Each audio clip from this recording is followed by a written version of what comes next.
All right, we are rolling. Welcome to another episode of the Athletic Transformation Project podcast. I am your host, Zach Woodward, and today I am joined by a good friend, Dr. Quentin Wiley, aka the ATG Physio on Instagram.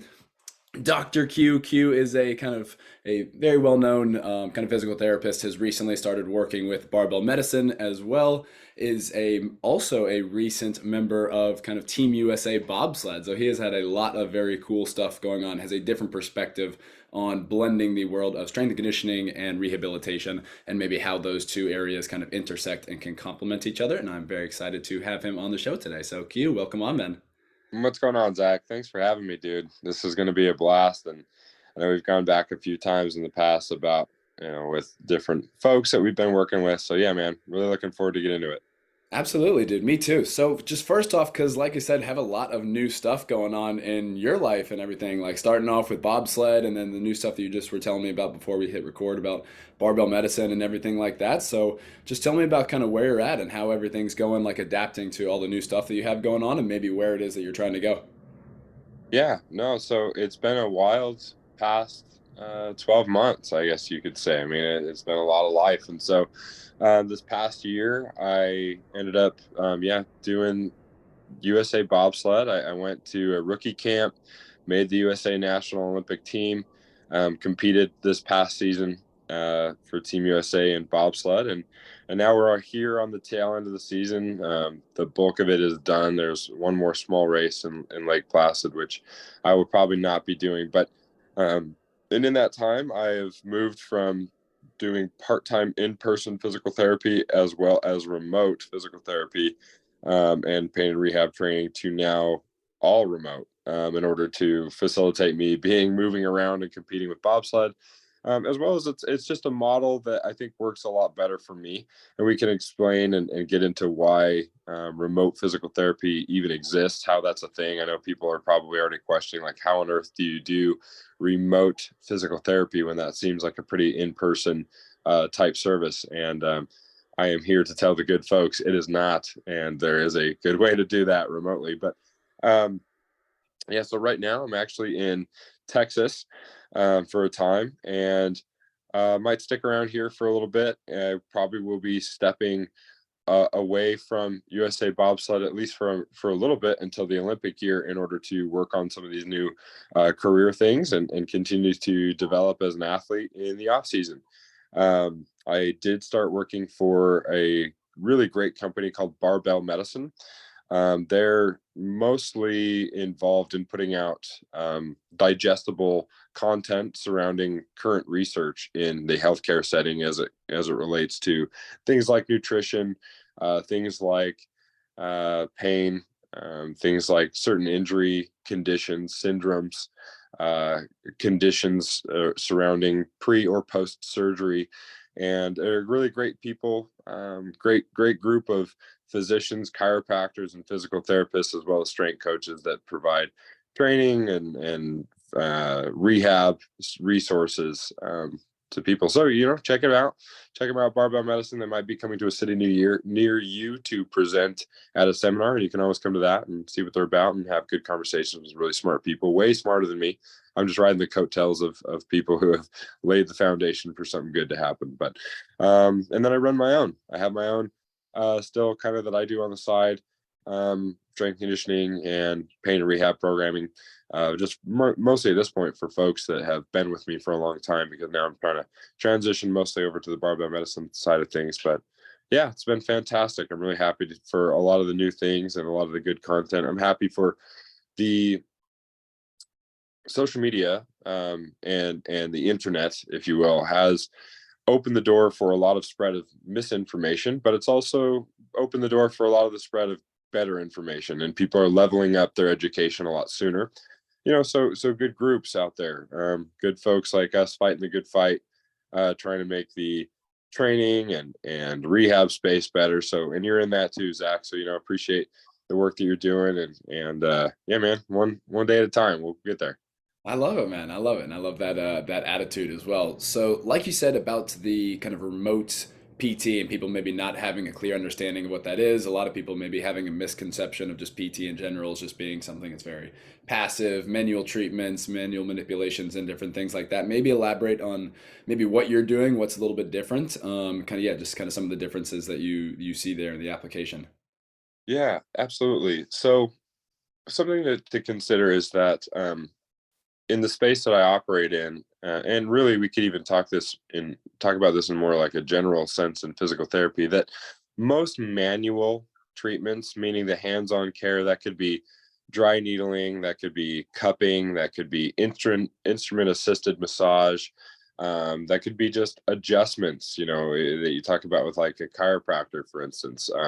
In physical therapy, they call those manipulations. That's, taking your back into certain positions or your neck and cracking it. And the back cracking, even the term adjustment is really a pretty misleading linguistic term to say that, because you're assuming that an adjustment means that something was out of place to begin with, and I am adjusting it, back into place. So I'm going to put your vertebrae back in place. Now, if you had a vertebrae out of place, that would be a very significant medical problem that you would be immediately hospitalized for an emergency surgery if you actually had a vertebrae that was out of place. That's not a good thing. That's a potential spinal cord injury.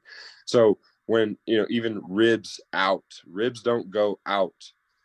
They do, but it's extremely painful, and it's going to take a lot more than a quick little, back crack to get it back in, per se. And you're going to have like some ligamentous tearing most likely going on associated with that, because if people look at the anatomy of a rib head, those things are locked in by like a billion little cross ligaments that hold that thing in there. Pretty hard to pop it out of place by like sneezing.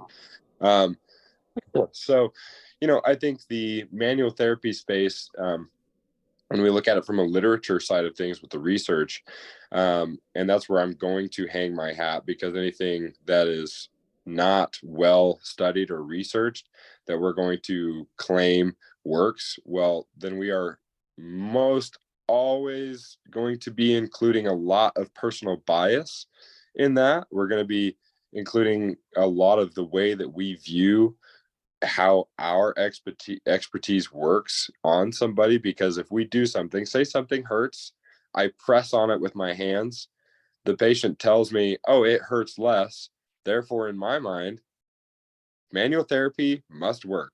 I'm a genius, I have the voodoo hands that got the magic fingers that can fix people. Now manual therapy, yep, check, it works. However, if you understand how pain and neuroperception works in the body, if you understand that pain is a very complex thing, it's an experience, it's not a one-to-one ratio between injured tissue equals this amount of pain. And if you look at research surrounding manual therapy, you will know that physiologically, manual therapy has not been shown to physiologically change tissue. So if I'm changing perception of pain without any change in tissue, there's more to pain than just a tissue issue, if you will, right? So if that's true, if it's more than just a tissue issue, and I can change pain manually, can I also change pain with exercise? Can I change pain with how you move or how you orient your body in space under given stresses or loads or for time, whatever that is?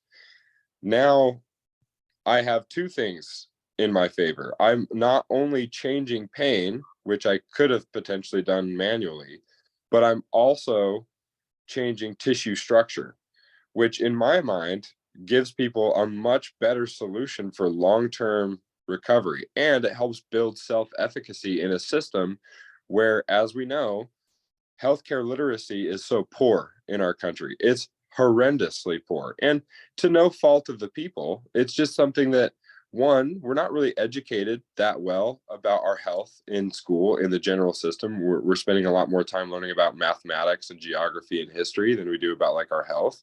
And health is also kind of confusing.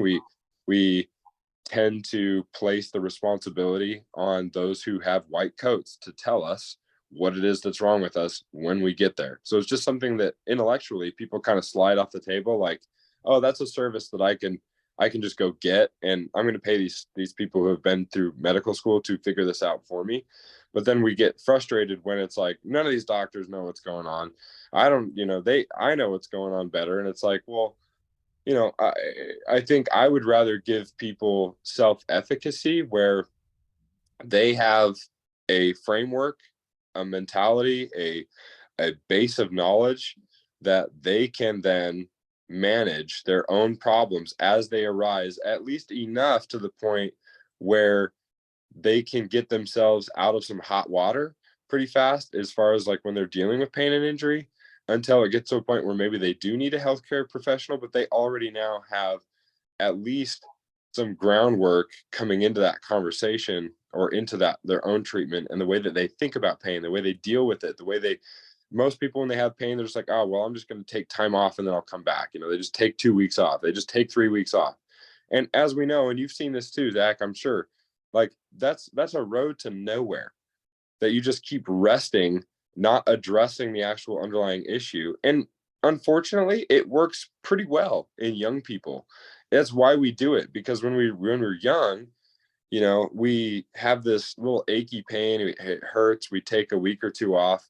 And even though it's not a great idea, a lot of the time we get away with it more when we're young. And that's what people don't realize is, oh, I can't do what I used to when I was younger. And it's like, well, yeah, but you probably shouldn't be doing what you did when you were when you were younger, because that was a bad idea to begin with. You just got away with it more frequently, but it was bad training to start.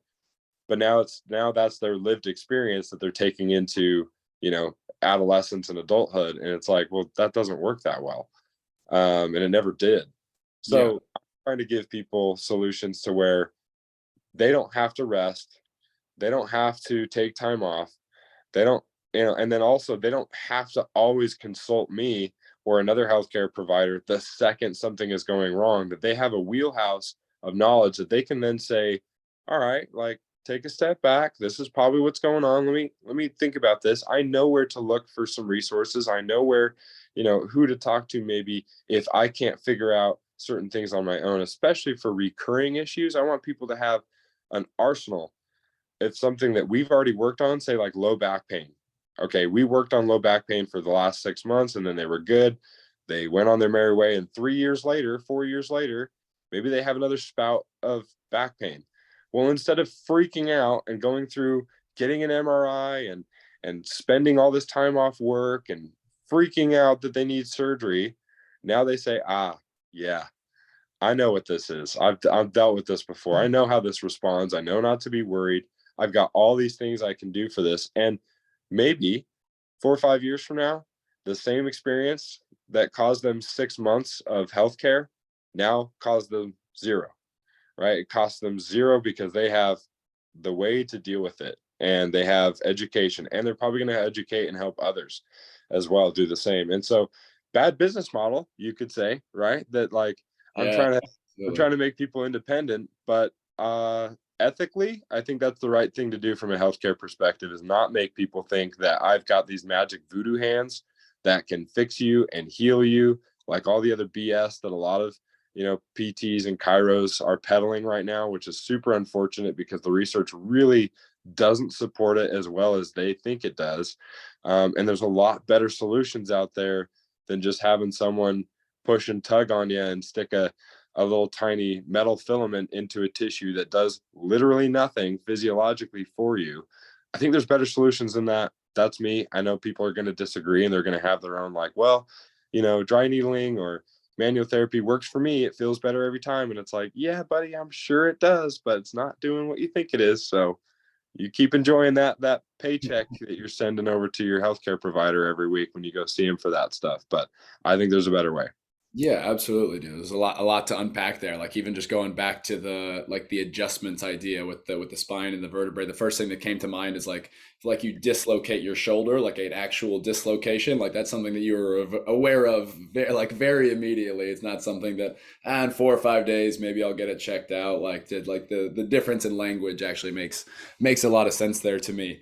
And then even that idea with the manual therapy of like the actual idea of kind of contact or pressure and how that can affect even just the perception of pain in the brain. Like that's one of the benefits that people talk about of like the voodoo flossing and stuff like that. Almost just like the compression of the joint, you can almost trick the brain or just change some of the signaling that you're going to make the same movement less painful, less aggressive, but then the way that we use it, the way they use it allows us to then get a training stimulus in there. So it's not that we're just trying to mask that or just take that away for the moment, but then it allows us to be able to go and get an adaptation, create more of a structural change to then actually treat the kind of cause or deal with the cause of why that pain is there in the first place.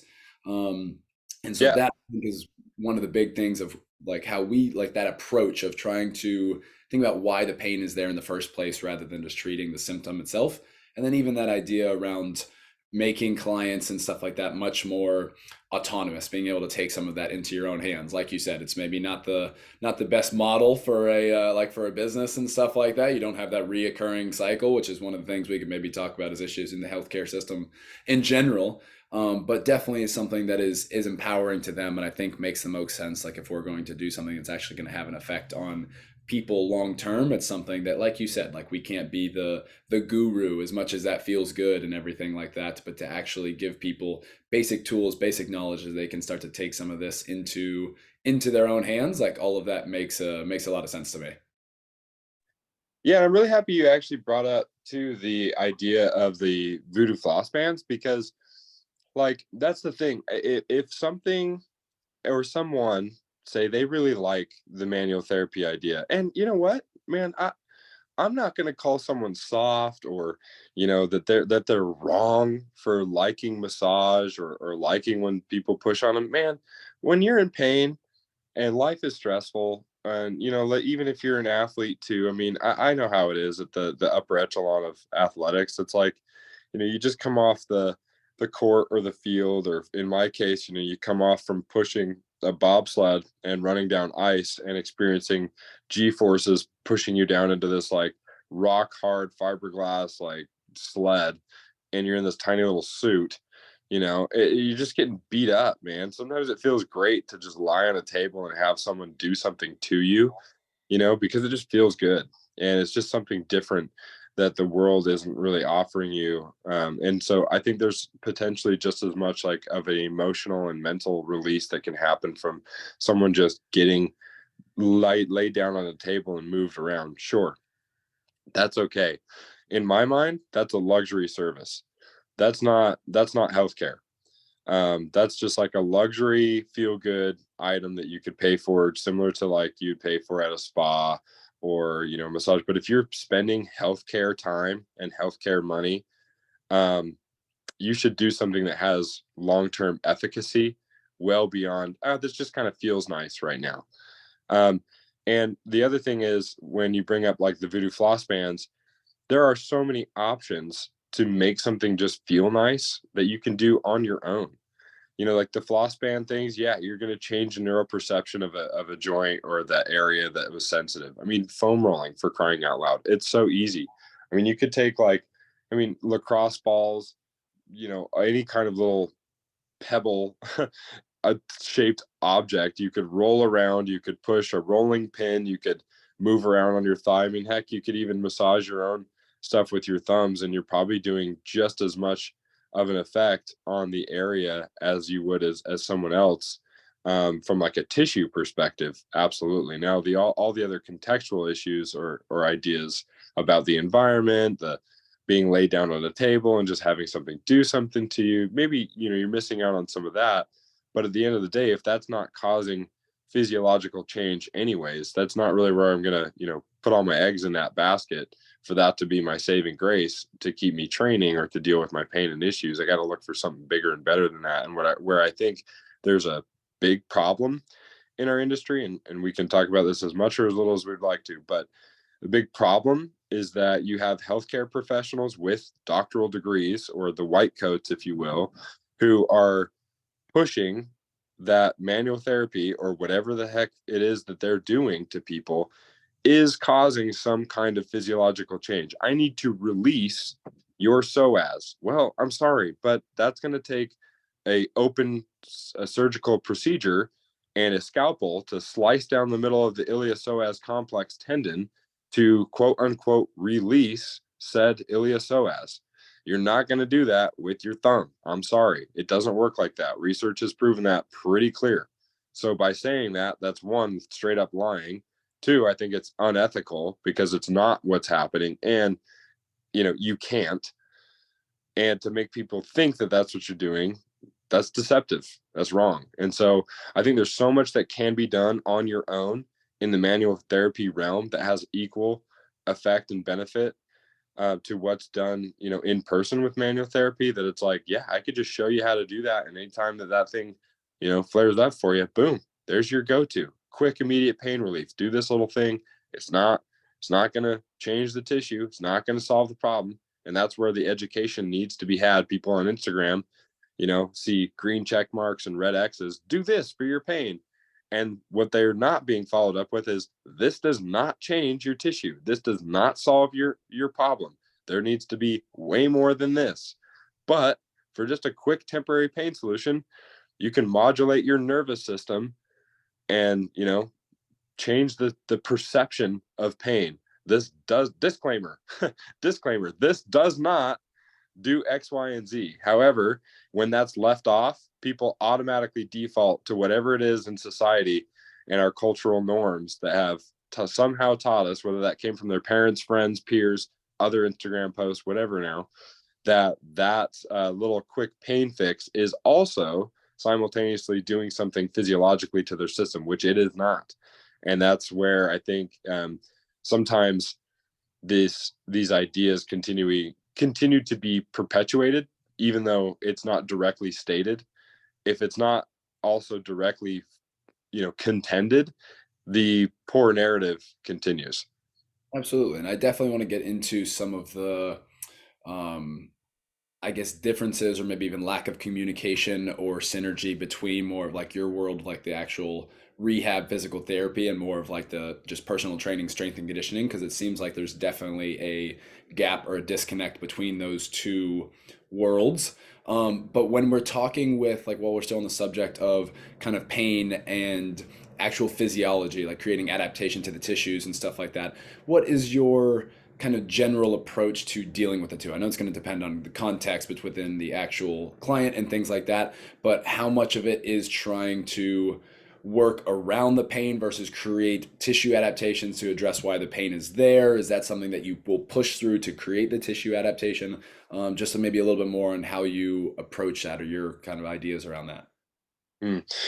Yes, I mean, there's a lot. There's a lot there, and it's going to change from person to person a little bit. And I will do my best to at least give people a very generalized framework that, disclaimer, this is not how it works in every case. But this is most of the time. And when I say most, I mean like, well above 80% of the time, this is how it generally will go in the rehab space for me, and for those who practice in more of an exercise centric type physical therapy way, which I think is probably the most ethical way to practice, in my opinion. And I think the research does support that. Um, here's kind of the general framework. So let's say, I'm going to try to give some examples. If somebody has low back pain, and potentially this low back pain has come and gone for a long portion of this person's life, this may be a very acute, very new thing for them. Maybe they've never experienced back pain before. This is very new. It could be going on for, like I said, a long time, or this acute back pain could be the last 6 weeks. It could have happened 2 or 3 days ago.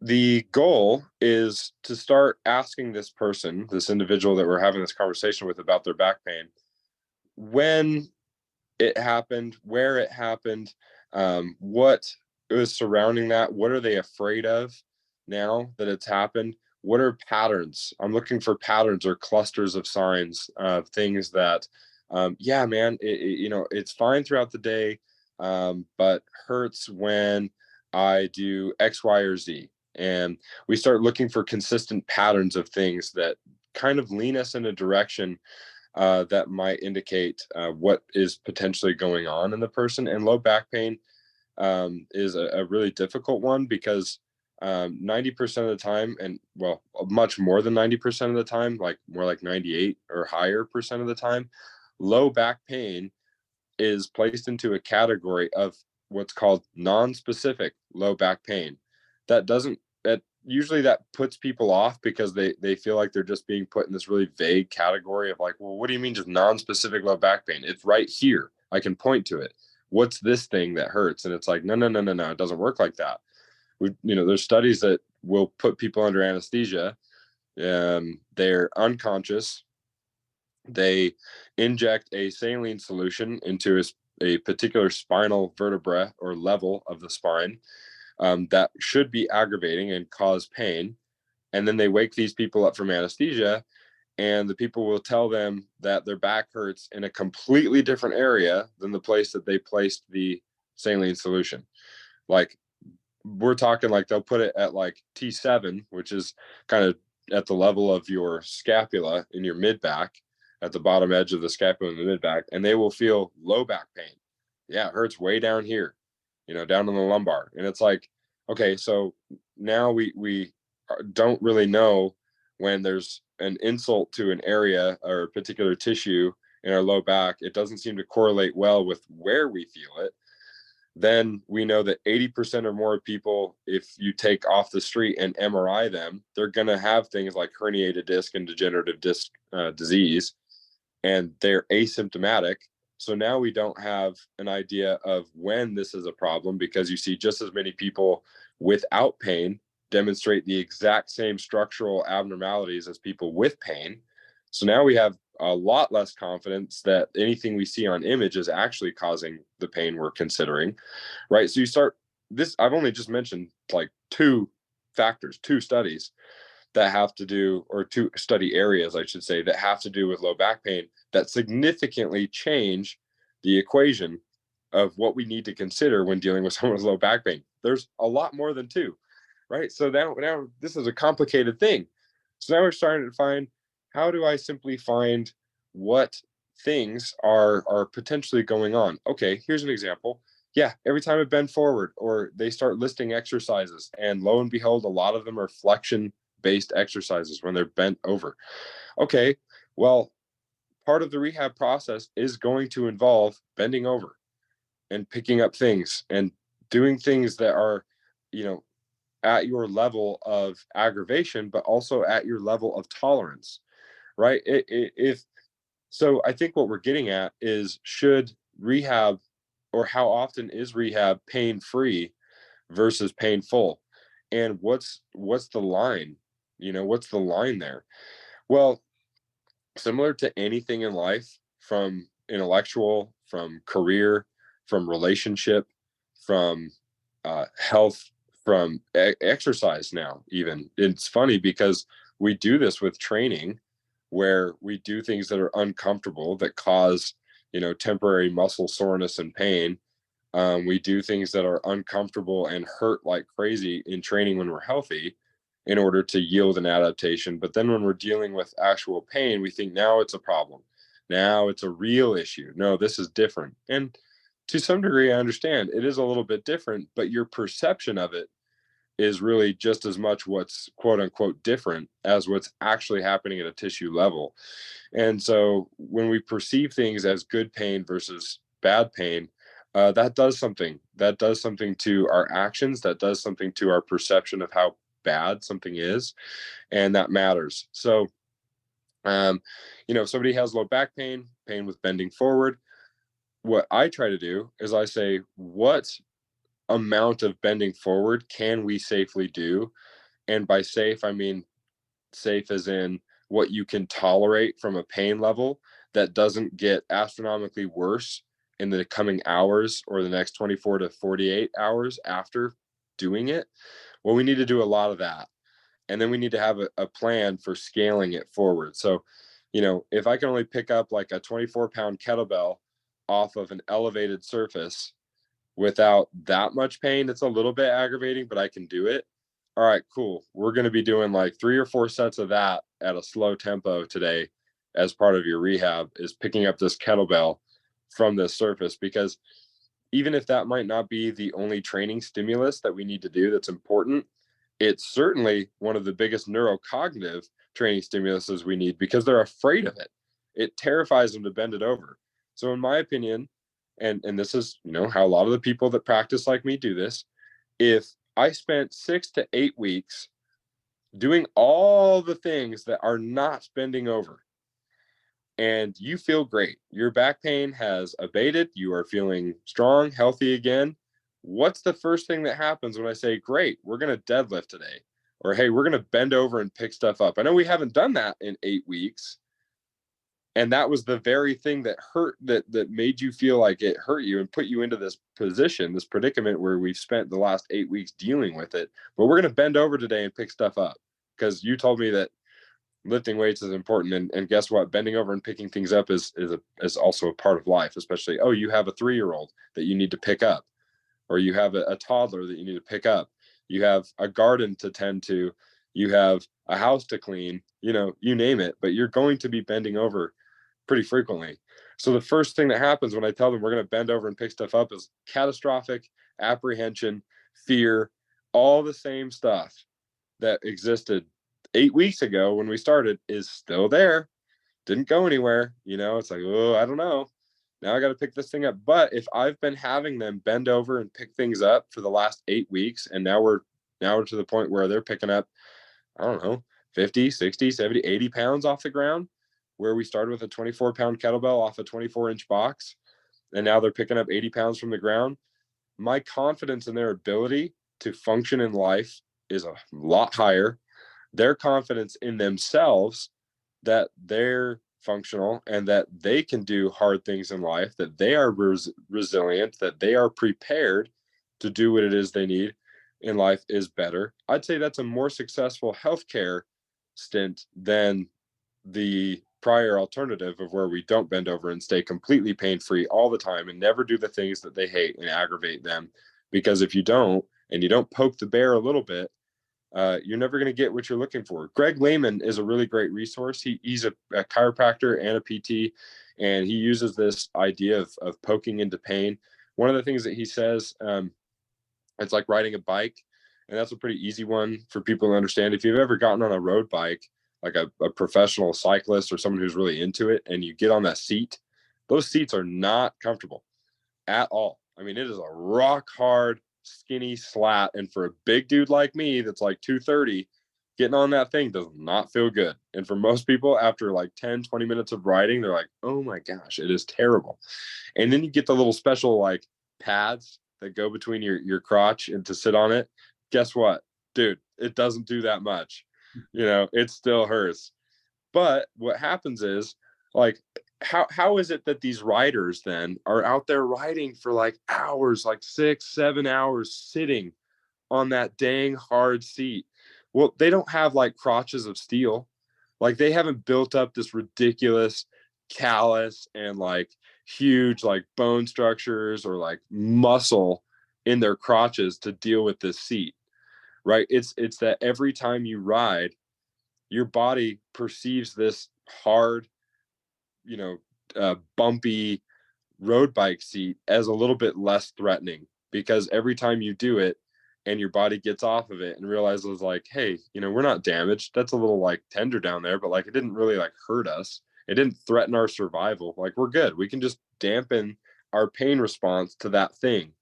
And then pretty soon you're riding 20 minutes at a time, 30 minutes at a time, 40, an hour. And if you're really into it and you like it, maybe you end up being one of those 5-6 hour people on the bike, where before the same seat on the same bike would have caused you pain at 10 minutes. Now you can do 6 hours. The seat didn't change and your crotch didn't change. The tissue in your crotch isn't all of a sudden just becoming this ridiculous substance that's different. But your perception and your body's ability to deal with it has now significantly changed. That is the same thing that we try to do in low back pain, in knee pain, in heel, ankle pain, shoulder pain, you name it. That's the substance that we're after, is increasing and improving tolerance to allow someone to simply tolerate, have a higher threshold of tolerance towards the thing that is injurious to them, that they're scared of, that they're worried about, whatever it is. We need to get back to doing that thing more frequently over time. That's going to look different in everyone's case. That's going to be scaled different, but everything scales. We can load a structure in a lot of different ways. We can be extremely creative. There's people who have done this for literally like over 100 years, which is coming up with different exercises for stuff. Like this is not super new. We can do this. That makes a lot of sense, and I think just like an overly simplified example of that is just like if you have back pain deadlifting, like rather than spending 6 to 8 weeks of doing bird dogs and cat camels, like to your example, can we regress that a little bit? Can we use can we use a kettlebell? Can we shorten the range of motion? Can we do a back extension? Like how close can we get to that same movement, that same stimulus, and then just gradually build that up? And I think that's probably one of the big tenets or kind of idea behind like ATG in general as well. Is like it's almost like, especially from that perspective, as being more of a like kind of personal trainer, like not in the actual like kind of PT rehab world. Like we're almost ignoring the symptom or like the problem, and we're just going to raise the capacity of the tissue of the structure to be able to handle stress, load, whatever it is. And then during that time, like magically, the pain will go away just because you become more resilient, more able to handle that same thing that was hurting you before. You've kind of down regulated the stimulus of that pain because you've gotten used to it more and more. So I think that makes a lot of sense from a like training perspective, and is probably, I guess, one of the biggest differences you see between PTs out there and their application, like of who thinks that way versus more of the kind of symptom based approach, you could say. Yeah. Yeah, absolutely. I think there are a lot of similarities, and it's not to say that we just can basically take someone's symptoms and just like completely ignore them, because I would admit in the same context, and I actually had a patient like this last week where the bending forward was painful, this was a low back pain individual, but at the same time they also had ridiculous symptoms where things were being sent shot down the leg, calf, and foot when they did certain degrees of bending forward, or when they laid on their back and they raised their legs straight up to the ceiling. That caused like pretty significant jolts of pain down the leg. Now, radicular pain and this nerve related pain, that's not an indication of any amount of added severity or worrisome, especially when it's like down one leg, not both legs. Um, and feeling that nerve pain doesn't place them in a higher likelihood in my mind to get like surgery or something like that, or that we really need to like approach this totally differently. However, if we're talking about nerve related symptoms, I would not poke into that as much, if at all. I don't want you to feel nerve related symptoms because nerves are very highly aggravated, right? And it's easier to really tick those things off, and it causes symptoms to linger a little bit longer. So that's like one particular instance where it's like, well, yes, but also no. There's an art to that, and I do want them to bend over to pick something up if that's a problem for them, but it might look a little bit different in his case, or he might be doing things slightly differently until those nerve related symptoms are abated. Similar to like knee pain, like I love ATG, and I do think that there's a lot of value. Where I think potentially people can get a little off base, let's say, is okay, something like if I have an inferior patellar tendinopathy right above where it attaches into my tibia on my shin, kind of that little knob that's underneath your patella, kind of where people usually get that Osgood-Schlatter type syndrome. And if I have pain there, and then all I do is the ATG split squat, like to full depth under a lot of assistance. Well, that might not be the best option, because from what we know about tendon behavior, you're going to get both compressive as well as tensile load. And a tendinopathy, especially a long-standing tendinopathy, so depending on how severe it is, just a little bit of knee pain, like you're probably going to be fine no matter what you do. But if it's a long-standing tendinopathy that's pretty severe, doing that is probably going to be an awful lot less effective as doing something like as simple as like a knee extension machine, just like kicking out from like 90 degrees or 60 degrees up to the top and just building a ton of tension and volume there, or doing like the reverse step up type work. Like limited range of motion, high degree of tension specific to the quadricep and patellar tendon. Like, so yes, you got to load it, but also consider what we know about how tissues behave. And so there is like some art and science in this where, yeah, I could probably do an ATG split squat with most people that have knee pain, even the same type of knee pain I just described with the inferior pull of that patellar tendon, and they'll respond well to it because they're interacting with something that they're scared of, with something that causes them fear, and it is a non-negligible amount of load going through that tendon that's meaningful. And so they will over time build capacity. They'll build the ability to handle that, and that tendon will likely decrease because, again, I'll keep coming back to this. Even if that's maybe not the most effective thing for the tendon from a physiological structure, it's not about that all the time with pain. Pain is super complex. So if I'm doing something and interacting with my pain and my body is dampening the dial of pain that it feels surrounding that tendon, well before the tendon has actually experienced physiological structural change and laid down new collagen and healed, so to speak, well, that's still a win because that person is now probably going to be interacting with their body at higher levels that will cause tendon change over time because we've now done something important to dampen the pain dial. So at the end of the day, it's a funny thing to talk about because exercise selection when it comes to pain and injury, it does matter, and it matters a lot more in some cases, but at the same time, I don't think it matters as much as maybe sometimes we think it matters because there's a lot going on behind the scenes of person's curtains, if you will, in their brain that goes well beyond what's the quote unquote best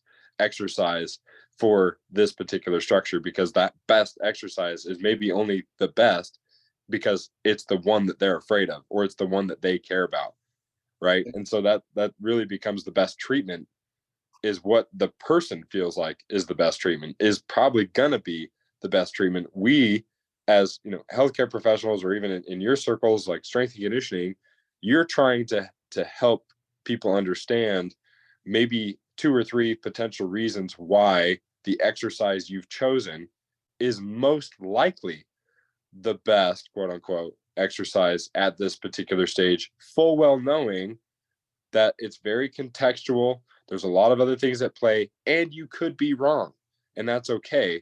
We're just taking the best guess, and that's all research really is, anyways. It's just a very high level of guesswork. It's a very high level of, we have gone through very long strategic processes to land us on what is the most likely best case scenario for this particular ailment, not necessarily telling us this is exactly how it works. I look at truth as essentially like, it's like an asymptotic line approaching the x-axis. Like, you will get very close to truth over time, but you'll never touch it. So really, you're just trying to be less wrong. So how could we be as less wrong as possible? Well, we're going to use the most rigorous methods to get us as close to being not wrong as possible. And so I think there's a lot at play there, but even with the ATG stuff, I think a lot of it comes down to just interacting with things that are potentially fearful or potentially you've been avoiding, and they build tolerance to that, both from a tissue and a mental perspective. And Bob's your uncle, Fanny's your aunt. You're probably going to be well on your way to have a good outcome. It's really interesting. I actually really like that example of the asymptotic line, like approaching truth. One of those things like you can get closer and closer to, but like maybe not necessarily ever actually like touching. That is a very interesting concept and probably a good way to keep you a little bit more grounded too. Like keep things a little bit more humble. Maybe avoid some of that kind of like guru like ego inflation you were talking about earlier.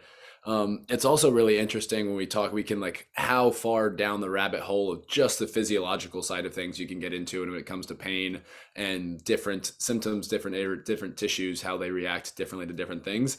And then at some point, like you said, like we can almost ignore it entirely. There's the like the psychological side of, well, of how people perceive pain, like the fear and that side of things, and how that can be something that can play in as much as well.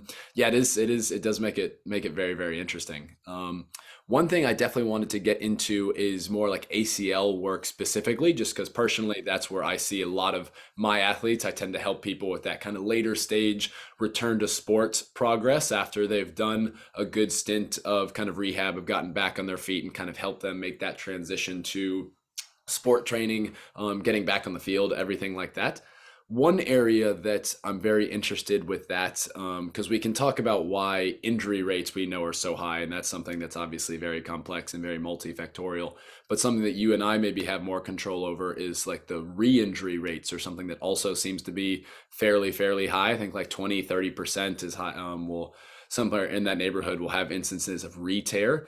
And so, from our point of view, is that being more of the side that you and I will interact with and that sort of thing. I'm just curious if you have any thoughts of maybe why that is so high. Like, if there are things, what's missing from that process that we're not doing, or things that we're doing that we shouldn't be doing, just to try and get that number down and have athletes have a little bit more confidence when they're getting back on the field. Yeah. Yeah. First, let me say, for you and any other trainers working with ACL athletes, that have had ACL surgery and gone through rehab, hats off to you, because you're seeing the downstream effects of very poor physical therapy deliverance. Because I would venture to guess that you have seen a lot of athletes who were cleared to play, quote unquote, cleared to play, that definitely were not ready A to lot. play. And a lot of that stems from a number of things. One, it stems from a very time oriented criteria based progression to return to play, where it's like, yep, well, 9 months has passed, therefore you must be good to go. And it's like, man, in what other scenario does that make sense? I mean, like, you look at gosh, even just education, right? It's not like, oh, well, once you've been in school for this amount of time, you're then good to go. Here's your license. It's like, no, there's like criteria, there's like tests, there's things that you have to pass. You have to do a certain you have to be successful at a certain amount of that school that you went to. It's not just spend time and then bye. Here's your license, or here's your degree. And yet with physical therapy and in ACLs, we for whatever reason, I think a lot of physical therapists really dropped the ball on that. And it's changing. Don't get me wrong. I mean, it's a field that isn't just doomed. It's getting better, but that probably is a problem. And I think a lot of the times our clinical tests do very poor in actually assessing if the person is ready to return. For instance, doing like just a horizontal hop test, where I'm asking the person to hop on one foot horizontally, as far forward as possible, maybe doing repeat hops. Those are some really standardized tests for return to sport. However, when you really look at it, people can get away with hopping forward using their hamstring and glute, and the way that they move. They have a very low flexion moment in the knee, and that's something that people don't recognize. That usually people who have dealt with ACL and they're coming back from ACL, they don't have a knee where when they land, it bends a lot and gives forward. It's stiff, super, super stiff. Not from a scar tissue perspective, but actually neurologically, their knee, they're going to do everything they can when they land or when they cut to keep that knee at just a very slight knee bend and as stiff and rigid as possible, because any amount of forward bending in that knee requires the quadricep muscle to do a lot more work. And you put the quad at a more mechanical disadvantage in those positions, and you're placing a lot more of the total load of absorbing that landing or that cut with a stiff knee on passive structures like the ACL. But when the quad or the muscle, or even just a leftover of the fact that it was a pretty significant trauma to the knee, is still there, people's natural response is going to be just to stiffen that thing up and do not bend it, which ironically is the exact mechanism of how we tear the ACL, is not allowing the knee to absorb and bend and allowing the quad to take a lot more of that absorption, because it's impossible to tear an ACL with a knee that's bent more than about 60 degrees. You just can't. It's on slack. That knee is so seated, or that ACL is so seated deep in that knee joint, that if that knee is bent, 60 degrees or more, it's going to be so hard to tear that thing. And ACL tears happen with knee bends around 30 degrees, 20 to 30 degrees in knee bend, and that's exactly where people want to stiffen up post surgery.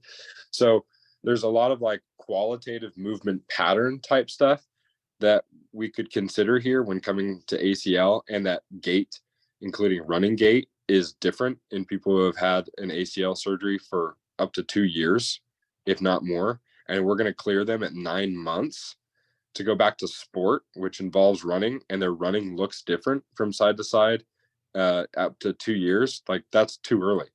So I think like we have done a very poor job at using very specific criteria from a numbers perspective to return to sport. And some of that comes from like a lack of equipment.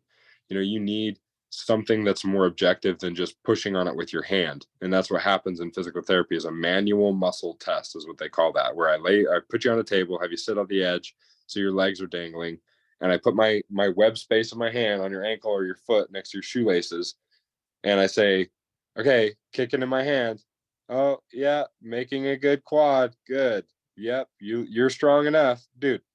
Not a chance. You think anybody's like quad is going to be accurately tested that way with your hand on it? Like, first of all, most athletes should be able to just like kick your hand and your whole body away from you if it's a quadricep muscle, and I'm sitting there testing a quad that should be ready to cut, jump, play on an athlete who's like even 175 pounds.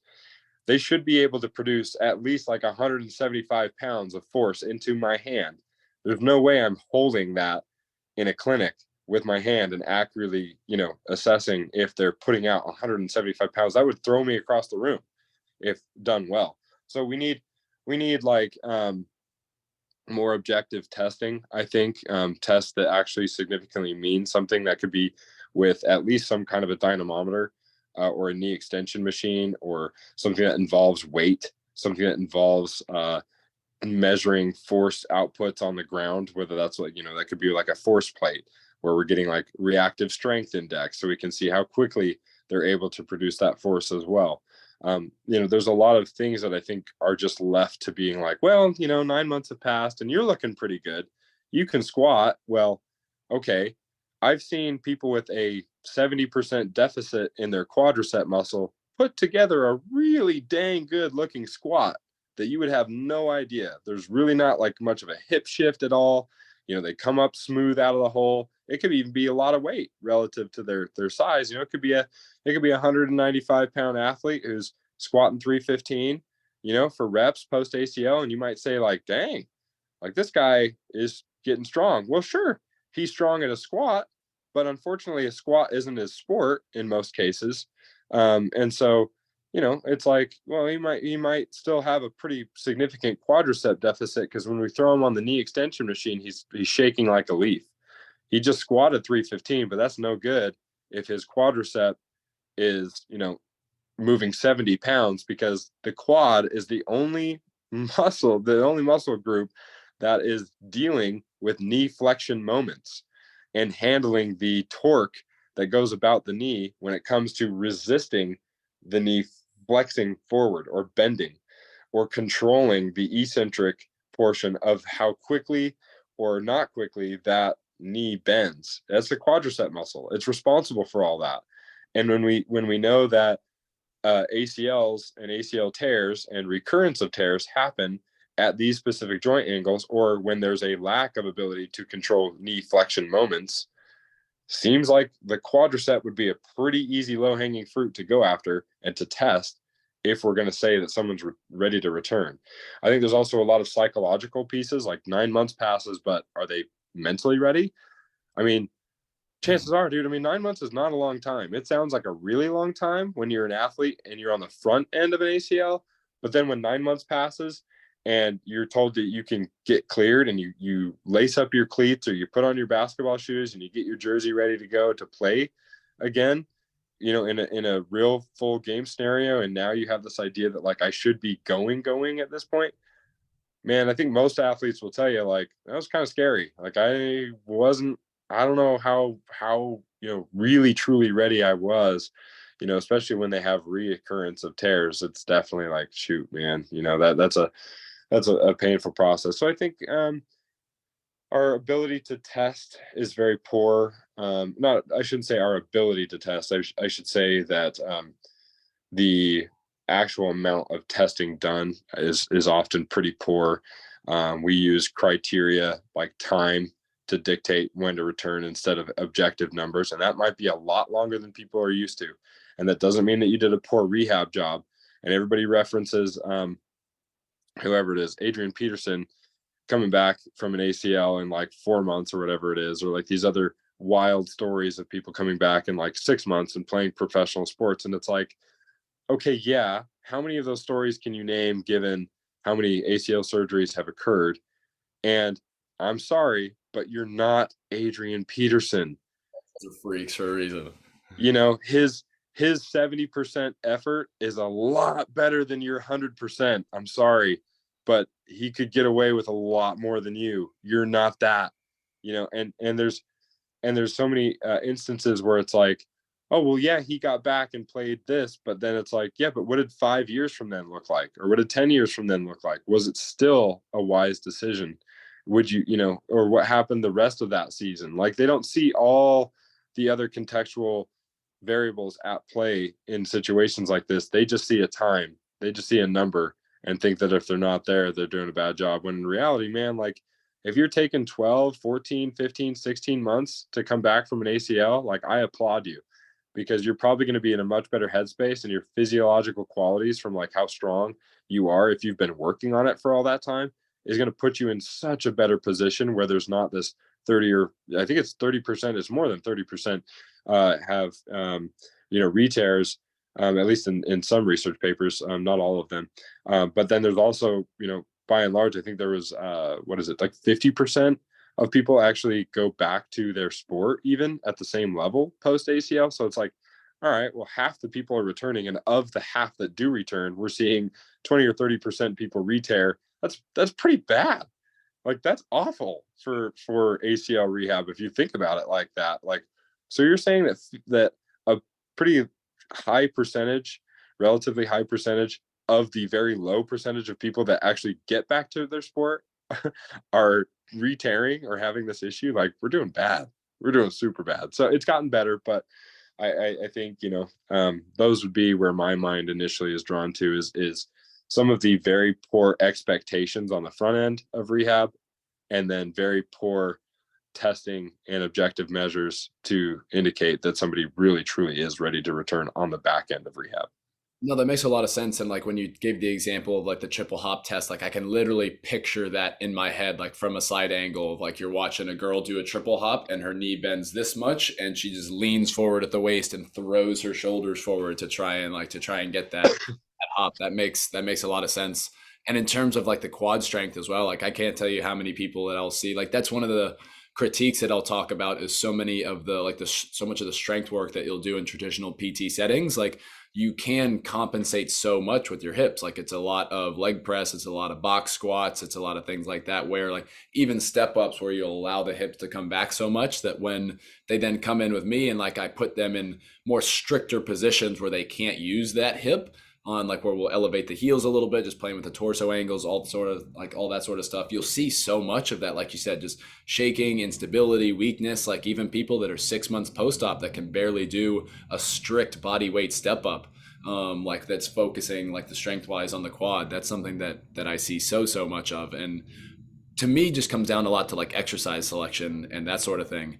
Gosh, there's so much there. I'm trying to think where I even want to go from that to the idea of like the triple hop test and that sort of thing, because I am curious about some of the what more like somebody like you would look for in terms of like objective criteria. Like, is the triple hop test necessarily even like a bad test, or is it more of just standards that we're looking at, like if the like or like the quality that will allow somebody to like kind of pass with, like just the distance that they cover versus what it looks like, or like the gait cycle example that you get. So what are maybe some of those tests that you would look for? Is it just as simple as kind of cleaning up the raising the standard for what your like kind of passing grade looks like, or some additional areas that maybe don't focus on that you would take a look at? Yeah, I think that any test that you do has to be looked at in the context of all the other tests that you should be doing. So a triple hop test is not a bad test. It's not. I mean, it involves something that does provide meaningful values. It also provides a meaningful qualitative output. Like you said, if you're just hinging at the waist and using, your hips and hamstrings to then throw your shoulders forward as you kind of extend your back and pull your hips through in order to move horizontally or even slightly vertically, and then you're simply like picking up your leg and putting it back down and absorbing a lot through the hip, allowing for a lot of chest fall in that landing before taking off again, or if it's just a landing, before standing back up for balance. You're getting some qualitative information there. But say someone has a pretty good looking hop test, maybe you weren't able to pick up on a lot, but then you take them over to something like if you're in like a really fancy place or have the equipment like a biodex, a humac norm biodex, which is like an isokinetic dynamometer, which is the gold standard for quadricep testing. Or if you have something even more simple like a knee extension machine, or even something simpler than that, would be something like putting their heel up against a wall and their back up against the wall. So now, like, imagine you're standing up against the wall, your head and shoulders and butt are all touching the wall, and then your heel is elevated on the wall. So the only thing on the ground is like the ball of my feet and my toes. And then I slide my back down the wall, almost like doing a slant board squat, but like forcibly strict because your hips can't go backwards now. Um, Doing that both double and single leg, let's say single leg, they can't even get down to like bending their knee past like 30 or 40 degrees on a single leg wall slide test like that, and they're just shaking and you can tell they're really not strong from one side to the other. Well, now I have to take that hop test consideration a lot less seriously because I know that this quad is a long ways from being where it should, and so I think there's like tests that you have to look at all things together to give the best case scenario, and some of that is, selection of tests. I think the biggest thing is that I want to see, especially earlier in the rehab process, when we're like at 3 to 6 months, somewhere in that zone, I want to look at tests that are a lot more isolated to things I care about, like the quadricep and like the ability to handle joint flexion moments in the knee. Because if I do these compound tests that involve a lot of different joints or a lot of different variables could make the test sway one way or the other, including skill acquisition of the test, then those are going to be a little bit less reliable in my mind to tell me how close or far this person is from returning to sport. Whereas like a knee extension machine, very low skill, right? That it doesn't require a lot of learned behavior. It's incredibly isolated to a quadricep muscle, which I do care about, and I can really accurately and objectively measure, did you lift the weight to this height or did you not? Were you able to extend your knee with this amount of weight on the weight stack, or could you not, from one side to the other? It's a very dichotomous black and white. Did you or didn't you? And so that's an easy test. Now I know that why we do a lot of these other things in training involving compound joints and involving tasks is because, yeah, like having your foot interact with the ground is important. Like having the whole system interact with itself in an organized way that accomplishes a task, that is what makes a good athlete. I mean, an athlete is someone who can do what they do better than anyone else can do it, right? That is like by definition like what an athlete is trying to do. So I understand that there's a lot at play and that you do have to test things that involve a lot of other joints. However, early on, we have to be as isolated as possible in non-skill, acquisition type things where we can get pretty objective in saying like, are you strong enough to participate in the next level of what it takes to acquire skill?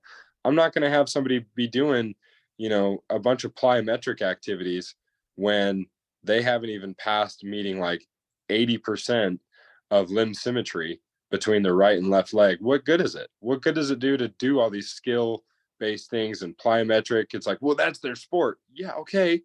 They're not even close to being ready to go back to sport because there's all this underlying stuff that we haven't even addressed yet. And then we skip over it because it's sexy and it looks good for the IG.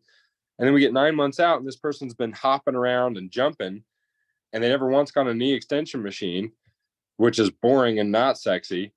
And yet they suck at it. They're terrible at it. And they're not prepared. They're not prepared at all to return to sport. But now we've got it in their head that because they're running around and jumping and doing things that look like their sport, oh yeah, you're definitely ready because this was our sexy rehab process that looks all cute and fancy of, dodging cones and, kicking this ball here and doing these speed ladders to a hurdle hop to a box. And now I'm ready. And it's like, okay, well, good luck with that quadricep that's putting out 80% of what your other one was, or, good luck with the quad that can only handle, 1 Newton meter per kilogram of, or one, some astronomically low amount relative to your body weight, because it's not going to be able to handle when you need to cut, when you're on the field and so-and-so crosses you over and you got to make a quick, recovery step and your leg isn't ready to do that because that isn't something that we can replicate in the clinic very well. Best of luck to you if you haven't gotten that quad strength back. And so, yeah, I think those are just some low hanging fruits when it comes to like the actual testing going. And there's a lot of areas. I mean, we could even put out a resource or something like that for people that are interested in this. Just a couple of places to look for where, some of the most valuable tests might be. But anyways. Yeah, it's definitely like a frustration of mine as well. Is like I definitely see people moving around and doing a lot of plyos that, yeah, to your point, that just feels like they're not ready for because they're not going to get an adaptation from it because, like you said, they're just compensating through different movements. Like the strength difference is so high there. This is definitely something that could talk about for quite a while. I do want to be kind of mindful of your time. I would definitely love to see something like that resource or anything like that if that's something that you guys could put out or put together. The last thing that I did want to ask you about before I let you go is we've kind of touched on it a little bit, the gap between kind of traditional physical therapy and traditional strength and conditioning, and especially in a lot of kind of settings with like an insurance based model. Like I've seen a lot of people that are done with physical therapy at 6 months because insurance runs out and then it is what it is. And they really have a hard time figuring out, like trying to find that gap in between. Like most personal trainers, most strength coaches aren't qualified or interested with working in that area, and their physical therapy has become $200 a session if they're going to pay for it out of pocket. So just how can you and I bridge that gap more? Like how can we have something more for clients, for athletes, to help make that transition smoother? Is it just more people like you that are physical therapists but are actually very well versed in strength and conditioning and can help make that continuation? Is it more people like me that are in the strength and conditioning world and just are starting to dip our toe into more of that like return to sports area? Just like how do we bridge that gap? It's a great question. And I wouldn't put the burden of that on any one party. I think both parties need to be responsible here. I would say there could be, and this is entirely my bias just because of what I see in my own profession, that I do think a little bit more of the load needs to be shouldered by improvement in physical therapy because of how poor sometimes the industry standard is in physical therapy related to exercise training movement. Most physical therapists went through school kind of like, right through undergrad, right into their doctoral degree for physical therapy, and then right into clinical practice. They didn't spend time in a weight room. They didn't spend time, whether that's for themselves or for others. Frankly, I mean, you think about most of the people who end up becoming doctors weren't necessarily the people who were spending 20 or 30 hours a week competing at a collegiate athletic program. They were really good in school, hence why they did well in school, hence why they were able to pass MCATs and go on to become, eligible for medical school and become doctors. They weren't athletes most of the time. It's not that different for physical therapists. There's disproportionately more people who are probably more active or athletes at some point in life to become physical therapists, but they're still not people who are actively interacting with a weight room or training and performance setting as much as they probably should if they're going to delve into that realm.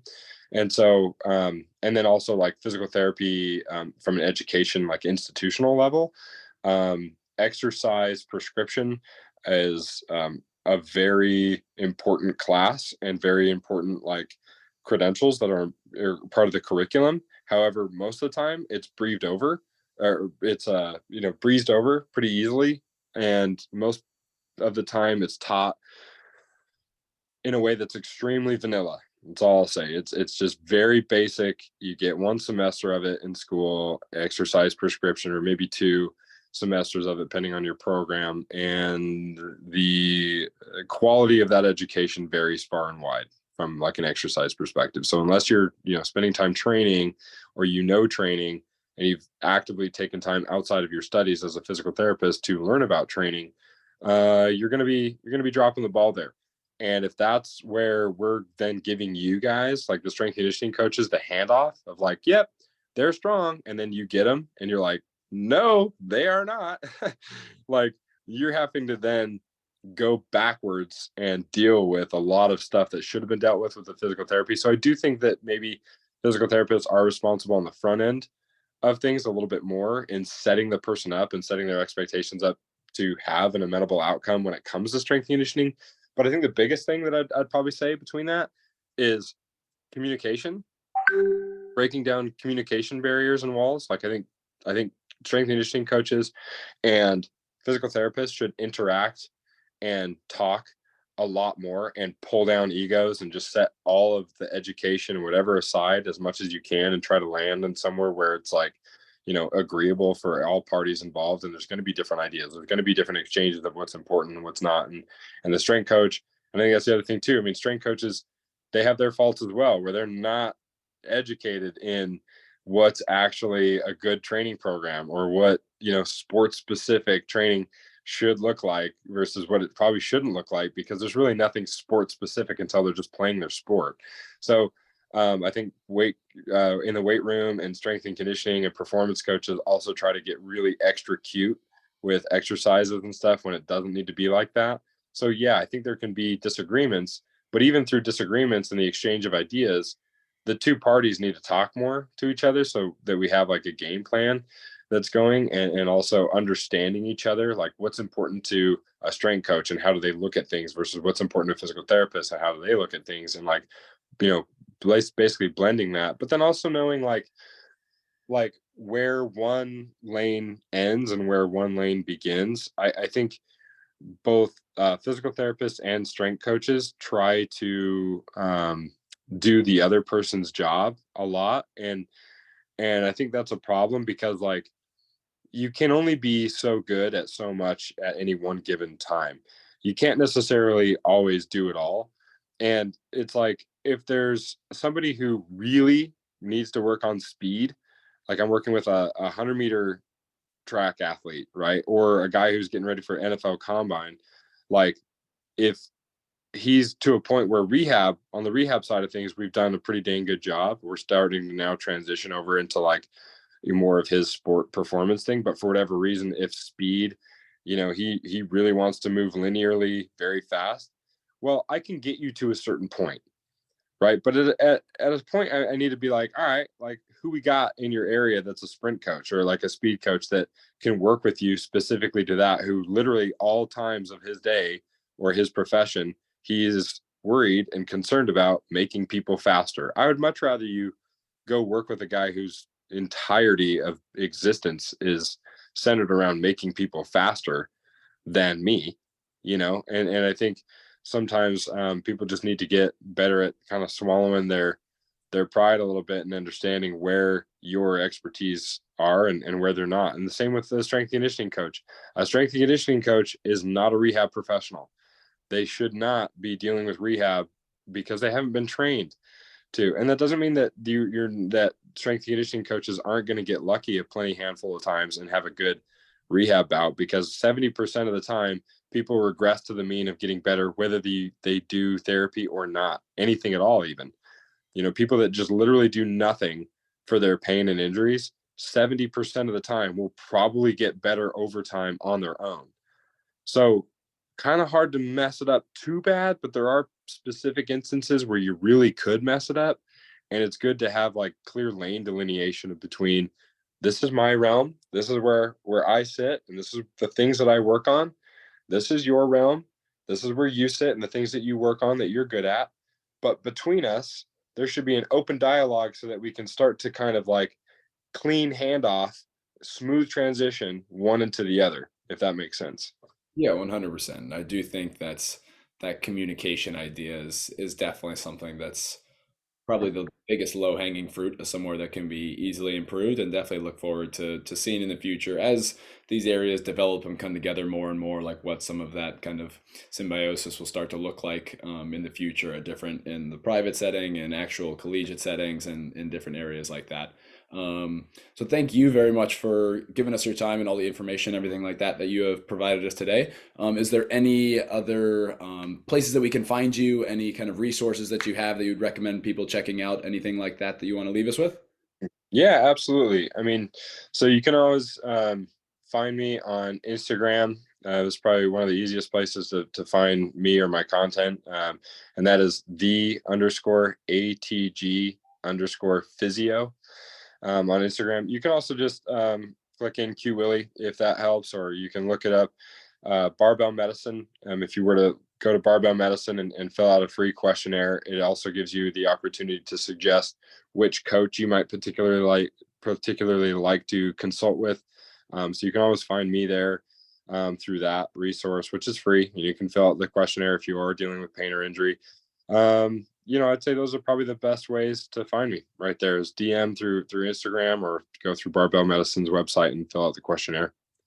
Amazing. Well, thank you so much for giving us your time today. Really appreciate all of the kind of content and stuff like that you shared, and look forward to kind of having another conversation soon. I know, especially with the ACL stuff, it's something that we can dive into for all day long. So there's definitely more to talk about. So looking forward to doing our next one.